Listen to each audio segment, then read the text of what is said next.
Merhaba oyun severler. Bu hafta ne yapsam diye oturup düşünürken eski komşum İsmail abiden bir mesaj geldi. Mesajda kardeşim biraz da çocuk oyunları analizi yapın lütfen. Çok ihtiyaç var diyor. Her ne kadar YouTube'a kendimizi kabul ettirmesek de çevremizde iyi kötü bir popülerliğimiz var. Dedim neden olmasın? Sonuçta bizleri izleyenlerin yaş ortalaması 18-30 arası. Yani birçoğunun evli olması hatta çocuğunun olması muhtemel. Malum oyun piyasası her geçen gün aynı içerik yapmaya devam ediyor. Ve bu oyunlar maalesef daha çok satsın diye ya aşırı şiddet, ya cinsellik, ya uygunsuz içerikler ya da gereksiz rekabet içine çocukları çekip gelişimine olumsuz etkide bulunabiliyor. Tabi kart çıkarma ayağına kumar özentiliğini söylemiyorum. Yani çocuklara özel içerik bulmak her geçen gün daha da zorlaşsa da imkansız değil. Bu videoda 3 yaşından büyük çocuklarımızın rahatlıkla oynayabileceği bilgisayar ve mobil oyunları listelemeye çalıştım. Bunu da saygıdeğer abimiz Sinan Akkol'un da içerisinde bulunduğu Çocuk İçin İçerik Derneği'nin belirlemiş olduğu kriterlere göre hazırladık. Sizler de açıklamalarda bulunan linke tıklayarak derneğin resmi web sitesi üzerinden çocuklarınıza özel hem yazılı hem görsel oyun içeriklerine ulaşabilirsiniz. Çocuklarınız oyunu oynarken sizler de 2 dakika kanala abone olmayı unutmayın. Son olarak da her ne kadar listedeki her oyun kaliteli ve çocuklara özel olsa da hiçbir oyun çocuğunuzla geçireceğiniz vakitten daha kıymetli ve özel değildir. Bunu sakın unutmayın.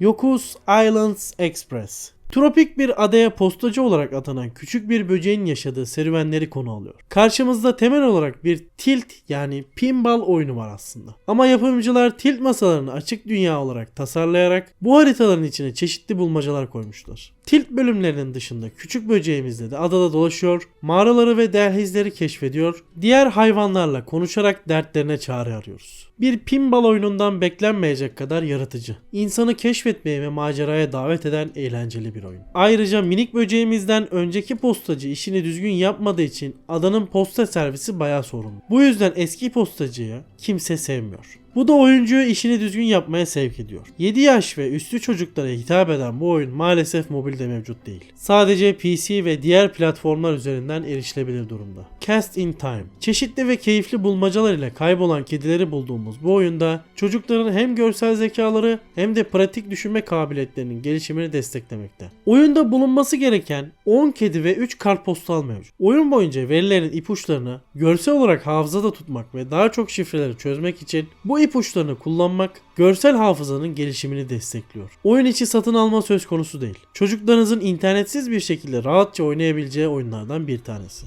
Oyun içinde herhangi bir şiddet ve rahatsız edici görselin de olmadığını söylemekle beraber Avrupa kültürünü yansıtan mimari yapıların kullanmasının yanında her bölümde olmasa da bazı bölümlerde alkol şişeleri ve bira kupaları görülmekte. Ancak oyunda alkol kullanımı hiçbir şekilde bulunmuyor ve özendirilmiyor. Artı 6 yaş grubuna hitap eden oyunu Apple Store ve Google Play uygulama marketlerine ücretsiz bir şekilde indirebileceğiniz gibi Steam üzerinden de 10,5 TL karşılığında satın alarak bilgisayarınızda da oynayabilirsiniz. Far Lone Sails. Lokomotif benzeri bir ulaşım aracıyla yolculuk yaparak oynanan bir oyun. Oyundaki amaç her şeyini kaybeden ve tek başına kalan karakterin kendine yeni bir yaşam alanı bulmasını ele alıyor. Karakter yol boyunca aracın ilerlemesini sağlamak için enerji üretmeye çalışıyor. Bunun için yol üstünde bir zamanlar orada yaşamış olan insanlardan kalan nesneleri toplayarak aracın kazanında yakıyor. Ancak bunlardan patlayıcı özelliği olanlar lokomotife zarar verebiliyor. Böyle bir durumda zarar gören bölümlerin onarılması gerekiyor. Lokomotif yol boyunca rüzgar gücüyle ilerlemeye imkan tanıyan yelkenler, daha hızlı gidebilmeyi sağlayan tekerlekler gibi yeni özellikler kazanabiliyor. Oyunda tek bir karakter var. Hiçbir diyalog ya da yazılı yönlendirme bulunmuyor. Oyuncu neyi nasıl yapacağını, lokomotifi nasıl çalıştıracağını ve karşılaştığı sorunları nasıl çözeceğini kendi kendine bulması gerekiyor. Bu da çocuğun analiz ve problem çözme yeteneğine katkı sağlamak. Artı 8 yaş grubuna hitap eden oyunu Apple Store ve Google Play uygulama marketlerinden 45 TL ödeyerek indirebilir. Aynı zamanda Steam üzerinden de 25 TL karşılığında satın alarak bilgisayarınızda da oynayabilirsiniz. Avocado Emotions. Oyunun başında 4 farklı sevimli hayvanlardan biri zürafa, koyun, geyik ve zebra seçiliyor. Oyunda seçilen hayvanın önüne yiyecek, mutfak eşyası, müzik aleti, kıyafet gibi 11 farklı nesne düşüyor. Kullanılan nesnelere göre oyundaki sahne değişiyor. Örneğin deniz gözlüğü takınca seçilen hayvanın da denizin içerisinde bulunduğu bir sahne devreye giriyor. Ya da mutfak önlüğü giyildiğinde mutfak sahnesi oluşarak yemek yapma animasyonu oynatılıyor. Bu da çocukların oyun esnasında arasında neden sonuç ilişkisi kurmalarını sağlıyor. Oyun, çocuklar etrafında gördükleri nesnelerle şekilleri, çıkardığı sesleri ve nasıl kullanıldığı hakkında bilgi edinmesine yardımcı oluyor. Oyunda bulunan yüzden fazla nesne ile sınırsız yaratıcı kombinasyon oluşturulabiliyor. Oyunda herhangi bir kural ya da kısıtlama olmadığı için çocuklar özgürce duygularını keşfederken yaratıcılıklarını geliştirebiliyorlar. Her yaş grubuna hitap eden oyunu Apple Store ve Google Play uygulama marketlerinden ücretsiz bir şekilde indirebilirsiniz. Bilgisayar sürümü ise maalesef mevcut değil. Arise a Simple Story. Farklı bir temaya sahip olan oyunun her bölümü keşif üzerine kurulu. Oyunun ana mekaniği zaman akışını değiştirebilmek üzerine dayalıdır. Misal mevsim temalı bir seviyede zamanı ileri doğru hareket ettirmek karın erimesine ve taşkın oluşmasına neden olurken geriye doğru hareket ettirmek suyun donmasına ve yeni yollar oluşturmasına neden olur. Başka bir seviyede zamanı kontrol etmek aynı zamanda salyangoz ve arı gibi hayvanların farklı platformlar ve bağlantı noktaları olarak kullanabilmesini sağlar. Savaş ya da şiddet içermeyen oyunun birincil amacı kişisel mücadeleleri, sorumlulukları ve trajedileri de dahil olmak üzere kahramanın hayat hikayesini oyunculara aktarmaktır. Oyunda ilerlemek için çözülmesi gereken bulmacalar zorlayıcı değildir. Güneşi gökyüzüne doğru ileri geri hareket ettirmek ve dev ay çiçeklerinin güneşi takip etmek için eğildiklerini izlemek ve trambolin benzeri örümcek ağları şekillenmesi gibi doğa olaylarını tema alır. Böylece çocuklar doğanın işleyişini bizzat deneyimleyebilir. 10 yaş üstü çocuklara hitap eden oyunun mobil versiyonu maalesef bulunmamakta. PC, PlayStation 4, Xbox One, Nintendo Switch gibi platformlarda oynanabilen oyunun güncel Steam fiyatı 45 lira. Unravel 2. Eğer iki çocuğunuz varsa ikisinin de aynı anda oyun oynayabileceği en güzel oyunlardan bir tanesi. 2 yün yumağı olabilir. Oyunu 2 kişi oynuyorsa bulmacaları çözüp bir sonraki bölüme geçmek için aralarında konuşmak, iletişim halinde olmak durumundalar. Unravel 2'de bölümler bu açıdan ustaca dizayn edilmiş. Bir karakter anahtarı taşırken diğer karakter yolu açmasını ve yol üzerindeki engelleri kaldırması gerekiyor. Bunu her bölümde çok zora kaçmadan yapan oyuncular oldukça keyifli zamanlar geçirecektir. Oyundaki iç ve dış mekanların tasarımları oldukça gerçekçi. Bu oyundaki atmosferi güçlendirirken karakterin başına gelenleri de etkileyici hale getirmekte. Örneğin eğer bulmaca çözülmemişse elektriğe kapılma, tuzaklardan ezilme, yanma, yüksekten düşme, hayvanlarca yenilme veya düşmanlarca öldürme gibi sahneler bulunabiliyor. Bu sahneler bazı çocuklar için korkutucu olabilir. Dış mekan bölümleri oldukça iç açıcı. Oynayanı detaylarıyla etkileyen, ilham veren bir yapıya sahip. Çocuğunuz ister tek ister başka biriyle oynasın, iki karakter mekaniği nedeniyle bölümleri iletişim kurarak aşılabilecek. Oyun tasarımındaki mekanikleri öğrendikten sonra da bunlar bulmaca üzerinden kullanılacak ve çözünce de zafer hissiyle bir diğer bölüme geçecek. Bu sayede yardımlaşma ve işbirliğinin önemi de deneyimlenecektir. Ayrıca Yun karakterlerinin basit ama etkileyici hikayesi de çocuğunuzun merak duygusunu okşayarak ekran başında kaliteli vakit geçirmenizi sağlayacaktır. Aynı zamanda oyunun ilk versiyonu yine oynanabilir olduğunu da hatırlatmak lazım. 8 yaş ve üstü çocuklara hitap eden oyunun mobil versiyonu maalesef bulunmamakta. PC, PlayStation 4, Xbox One, Nintendo Switch gibi platformlardan oynanabilen oyunun güncel Steam fiyatı 129 TL'dir. Fiyatı yüksek olduğundan indirim beklemenizi tavsiye ederim. My Brother Rabbit. Kardeşlik sevgisi üzerine gizli nesne bulma ve bulmaca odaklı oyunda herhangi bir şiddet veya olumsuz örnek oluşturabilecek içerikleri barındırmayan ender oyunlardan bir tanesidir. Ancak onu benzerlerinden ayıran önemli özelliklere sahip kendisi. Mesela çoğu gizli nesne bulma oyununda sadece ekranda belirli objeleri tıklar, başka da hiçbir şey yapamayız. My Brother Rabbit'te ise bulduğumuz nesneleri ayrıca çeşitli bulmacaları çözmek için kullanmamız gerekiyor. Bu bulmacaların hepsi insanı farklı becerileri kullanmaya teşvik eden şeyler. Müzik kulağı, renk bilgisi, dikkat, refleksler, akıl yürütme ve daha bir sürü şey. Bunun yanı sıra oyunun arka planında kardeş sevgisi teması da işleniyor. Tüm oyun aslında büyük kardeşin, hasta olan küçük kardeşini anlattığı bir tür masaldan oluşuyor. Bu sayede ara sahnelerde kardeşliğin önemi ve aile danışmasına ufak bir mesajlar veriliyor.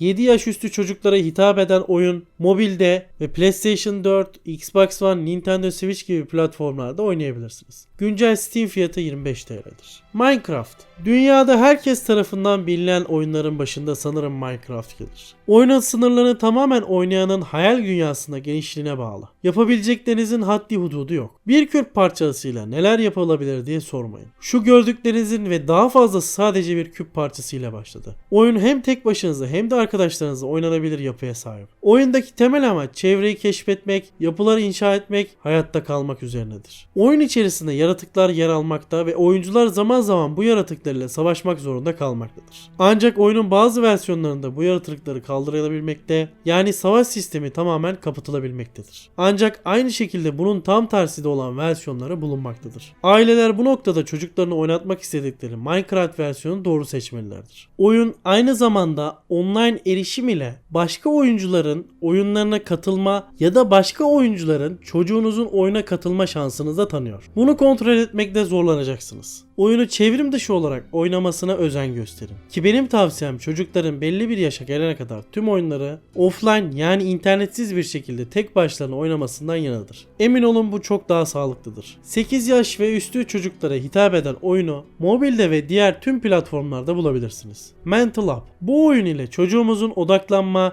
dikkat depolama, ayrıştırma ve kaynaştırma gibi bilişsel becerilerine katkı sağlayabiliriz. Uygulama içerisinde oyunlar arasında görseller arasındaki farkı bulma, eşleştirme yapma, sırayı akılda tutma ve uygulama, renkler üzerine isimleri yanlış yazılmış renkleri bulma gibi bellek, akıl yürütme, planlama ve dikkat gibi birçok bilişsel beceriye katkı sağlayacak yüzden fazla eğlenceli ve eğitici oyun bulunuyor. Oyuna başlamadan önce uygulama çocuğunuzun yaşı, sınıfı ve hangi egzersizler ile ilgilendiğini soruyor. Oynarken bir harita üzerinde bölümlerde ilerleniyor. Her bölümde oyunlar havuz içerisinde rastgele olarak uygulama tarafından seçiliyor. Ücretsiz olarak kullanıldığı zaman kısıtlı olan oyunun sayısını arttırmak için üyelik satın almak gerekiyor. Arzu eden kullanıcılar 3 ya da 6 aylık ve 1 yıllık üyelik sistemi bulunuyor. Çocuğunuzun gelişimini takip edebilmeniz için size sunulan rapor sistemi de sadece üyelik paketlerinden biri satın aldığınızda ulaşılabiliyor. Oyunun en güzel yanı ise herhangi bir uygulama içi reklam bulunmuyor. 3 yaş ve üzeri çocuklara hitap eden oyun sadece mobilde mevcut. Stardew Valley. Son zamanların yükselen trendlerinden bir tanesi de Stardew oldu. Basit bir çiftlik oyunu gibi gözükse de bunu oyuncuya aktarmaktaki başarısı herkesin dikkatini çekmeye başardı. Eski bir çiftliği yeniden hayata geçirmek için bir dizi görev yerine getiriyoruz. Aynı zamanda bilgisayar tarafından yönlendirilen kasaba halkı ile de iyi ilişkiler kurmanız gerekiyor. Kasaba halkına iyilik yapmak, onlara hediye vermek ve sizden istedikleri yardımları yerine getirmek oyunda oldukça önemlidir. Kasaba marketinden tohum alarak mahsulleri ekebilirsiniz ve daha sonra yetiştirdiğiniz mahsulleri satarak çiftliğinizi geliştirebilirsiniz. Oyunda hayvan sevgisi, insanlara yardımlaşma ve dayanışma ön planda tutuluyor. Şiddet unsuru oyunda bulunmaz, ancak yapımda bulunan madene indiğinizde madende yaşayan yarasalar ve diğer canlılar oyunculara saldırabilir. Bu kısımlar gerçekçi şiddetten uzak bir şekilde ekrana yansır. Oyunda sivillere ve hayvanlara zarar verme olayı bulunmaz. Balık tutmak, arı kovanı kurmak gibi mekanikler oyunda mevcuttur. Aynı zamanda oyunda evlenebilir, aile kurabilir ve çocuk yapabilirsiniz. Tüm bunlar olurken oyunda cinsel bir öğe bulunmadığını da hatırlatalım. Oyunda aynı zamanda 4 kişiye kadar arkadaşlarınızla birlikte oynamanızı olanak sağlayan bir çevrim içi oyun modu da bulunuyor. 7 yaş ve üstü çocuklara hitap eden oyunu mobilde ve diğer tüm platformlarda bulabilirsiniz. Steam güncel fiyatı 24 TL olan oyunun mobilde 55 TL satışta olması da değişik. Bonus: Mario oyunları. 7'den 70'e herkesin severek oynadığı bir seri haline gelen Mario oyunlarını da söylemesek olmaz. Mobilde Mario Kart Tour oynama imkanımız varken bilgisayarlarda çok sayıda Mario oyunu oynayabilirsiniz. Hem içinde herhangi bir şiddet unsurunun bulunmaması hem eğlenceli olması Mario'yu gerçekten oynanabilir bir oyun haline getiriyor. Dikkat, odaklanma ve refleks gibi yeteneklerin gelişmesine katkı sağladığını hatırlatmak gerekir. Toparlayacak olursak gözümüzün nuru çocuklarımızın vakit geçirebileceği, bunu da yaparken de az da olsa gelişimine katkı sağlayabilecek bazı oyunları listelemeye çalıştım. Girişte de söylediğim gibi hiçbir oyun mahallenin parkında çocuğunuzla geçireceğiniz vakitten daha faydalı olamaz. Onun için mümkünse elimizden geldiğince çocuklarımızı telefon ve bilgisayardan uzak tutmaya çalışalım. Tutamıyorsak da en azından onlar için en iyi olanı tercih etmeye çalışalım. Ve kesinlikle çocuklarımızı tek başına bırakmayalım. Bilgisayar, telefon ve benzeri ürünleri kesinlikle internet kapalı bir şekilde kullanmalarını tavsiye ederim. Ama ne koşulda olursa olsun asla tek başına bırakmayın çocuklarınızı. Her daim gözünüz üzerinde olsun. Unutmayın ki onların yaşayacağı en ufak bir olumsuz etkinin geri dönüşü çok zor olur. Umarım sizler için faydalı bir içerik olmuştur. Bu haftalıkta videomuzun sonuna gelirken hem bizleri desteklemek hem de motivasyonumuzu yükseltmek için kanala abone olmayı ve yorum yapmayı unutmayın. Bu arada sizleri Discord sunucumuzda da bekliyorum. Unutmayın ki oyunlar öznel bir nesnedir. Kişiden kişiye farklılık göstermesi de gayet doğaldır. Bir sonraki videoda görüşünceye kadar oyunla kalın.